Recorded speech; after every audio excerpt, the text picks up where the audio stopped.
The dragon is staggering, and he's gone!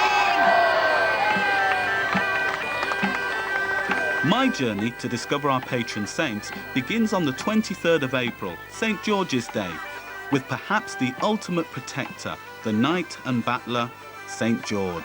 Can we have, once again, 3 cheers for St. George? Hip hip! Hip hip! Hip hip hip!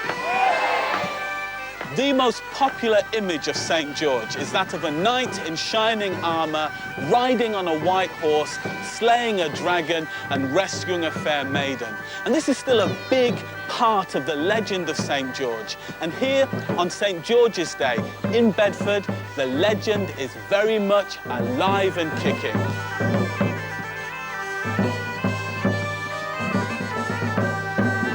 For Christians, the 23rd of April marks the day it said George died on earth and was born again in heaven. Here at Bedford, there was no sign of George the Christian saint, only George the chivalrous knight. And it was in battle with the Crusaders in the Middle Ages that George proved his worth in the role of protector. How important was it for the Crusaders to feel that there was somebody protecting and watching over them? Why was that important? The Crusaders and St. George had a pretty intimate relationship. Basically, he was a soldier saint, and therefore he was someone they could look to for help. I think it's part and parcel of what saints actually mean in the Middle Ages. In a way, they're kind of a conduit between man and God. They're kind of the middle man, if you like. And they're the people that are seen as being the channel through which God can make his power work on earth.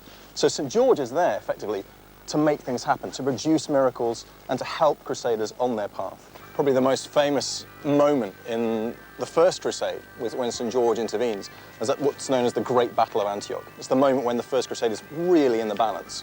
Contemporary accounts tell us that George was one of 3 saints who appeared in the midst of this battle to help the Crusaders win victory. What we see happening with crusading, the idea of holy war, violence that's accepted by Christianity, is that the Church is conscious that they can use imagery of saints to endorse this idea.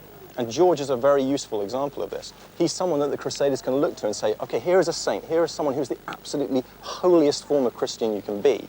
And he was a soldier, he was a fighter. And this endorses in their mind, this makes a realization in their mind that you can fight and you can still be a Christian. So it's almost as if George becomes a legitimating image for genocide. Absolutely. And the Church sponsors that. Yes, they're conscious that he's an important tool in this process. So it seems George, the iconic Christian, was a useful tool for Crusaders to wage bloody war on Islam. But who was George?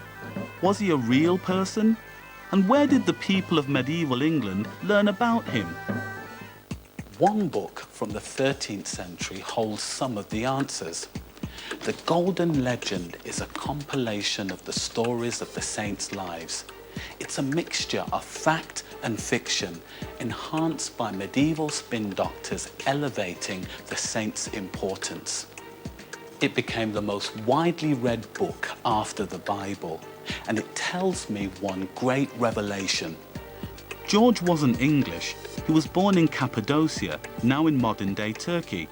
And other sources say George was a famous Roman soldier feared for his bravery in battle. If it was in the Holy Land that the Crusaders called upon St. George to be their protector, I was beginning to wonder what other secrets the Middle East might unlock.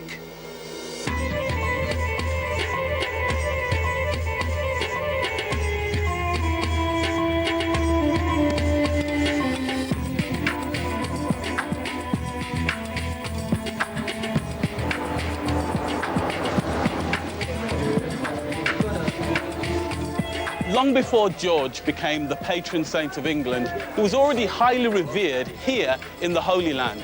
So this is where I've come, to find out what lies behind this mysterious figure. The first Crusaders scaled the city walls of Jerusalem to attack Islam and reclaim this holiest of cities in the name of Christianity. I was told to look for St. George inside the walls of the Old City in the Christian Quarter and to find a Greek Orthodox father called Dr. Atalahana, a Palestinian nationalist. He could tell me of the passion held for St. George. Why is St. George so important